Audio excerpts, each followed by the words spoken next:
Shivering हो रही है, अंदर से मुझे पता चल रहा है कुछ हिल रहा है। नमस्कार दर्शकों, welcome to the 5th episode of 10 days 10 stories. और आज की कहानी में हम बात करेंगे किस तरह मुझे पता चला कि मेरा नी फिर से डिसलोकेट हो गया है और किस तरह मेरे डॉक्टर ने भरे हुए ड्रेसिंग रूम में सबके सामने मेरा नी लोकेट करने की कोशिश करी, वो भी पूरे होश में रख के। ये कहानी थोड़ी सी दर्दनाक हो सकती है, सो कृपया अपने दिलों को थाम के बैठे। 2 सितंबर को मेरी बैक टू बैक 3 सर्जरीज हुई थी। सबसे पहले मेरी नस रिपेयर हुई थी, इसके बाद मेरे नी को लोकेट करके उसमें एक्सटर्नल फिक्सेटर्स डाले गए थे। थर्ड हुआ था, मेरी काफ मसल्स को दोनों साइड से काटा गया था क्योंकि अंदर इतनी ज्यादा क्लॉटिंग हो गई थी कि खून जमा हो गया था। फिर 5 दिन बाद ऑन 7 सितंबर मेरी हुई थी प्लास्टिक सर्जरी। 9 सितंबर को मैं डिस्चार्ज हो गई थी। इस पॉइंट पर मेरे पैर में कुल मिला के 90 to 95 स्टिचेस थे। मेरी नर्स जब बीच में मेरी ड्रेसिंग करने आती थी, उसने एक आध बार मुझसे कहा था कि यार आपकी नी की शेप बड़ी अजीब सी लग रही है। मैंने थोड़ा बहुत गूगल वगैरह किया तो उसमें दिखाया कि इतना नॉर्मल है, ऐसी शेप आ जाती है कभी कभी। तो ये भी मान के बैठ गई थी कि शायद मेरे घुटने की शेप जिंदगी भर ऐसी रहेगी। 20 दिनों में मैं बेफिक्र होकर घर पे रेस्ट कर रही थी कि चलो मेरी रिकवरी हो रही है, वैसे भी मैं बेड रिटर्न थी तो आई वाज बीइंग पॉजिटिव। 20 सितंबर को बारी आती है मेरे स्टिचेस को निकालने की। पहले मैं ड्रेसिंग रूम में गई तो वहाँ पे मेरे प्लास्टिक सर्जन आए, उन लोगों ने मेरे सारे टाके निकाल दिए। मैं हो गई खुश। अब मेरे माइंड में डाउट तो हो रहा था कि यार इस नी की शेप लग तो रही है थोड़ी सी अजीब। नर्स को बोला कि प्लीज आप मेरे ऑर्थोपेडिक सर्जन को बुला दीजिए। तो मेरे डॉक्टर आए, हाँ जी क्या हाल है, कैसे हो बेटा, बड़ी हाँ सर मस्त मस्त। मैंने डॉक्टर को बोला कि सर ये ना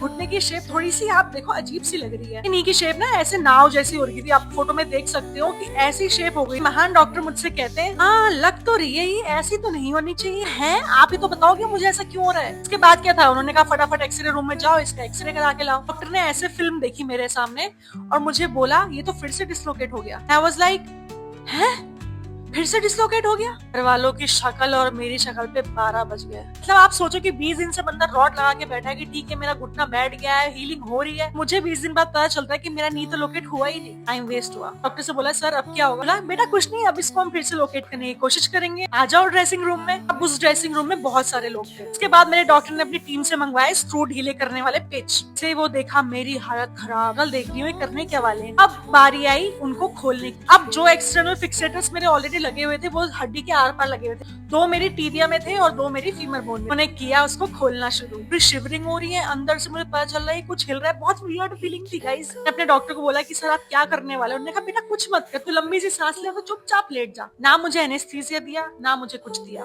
भगवान का नाम लेके लेट गई। ऊपर वाले जितने भी रॉड्स थे उसको निकाले, अंदर वाले पिन्स ऑलरेडी लगे हुए थे। यहाँ पे उन्होंने मेरे घर वालों को बोला कि आप बाहर जाके बैठो, आप मत देखो। तो बोला कि सर दर्द तो नहीं होगा। तुमने बोला थोड़ा मोड़ा होगा, सह लेना, तू तो इतनी ब्रेव लड़की है, इतना बड़ा बड़ा दर्द सह गई, ये दर्द क्या बात है तेरे लिए। मैंने कहा ठीक है सह लेंगे। तो उसके बाद गाइस उन्होंने एक हाथ से मेरी थाई पकड़ी और एक हाथ से उन्होंने मेरे काफ मसल पकड़े और उन्होंने बोला लंबी सांस लो। जैसे गाइस मैंने लंबी सांस ली, मेरे डॉक्टर ने मेरा घुटना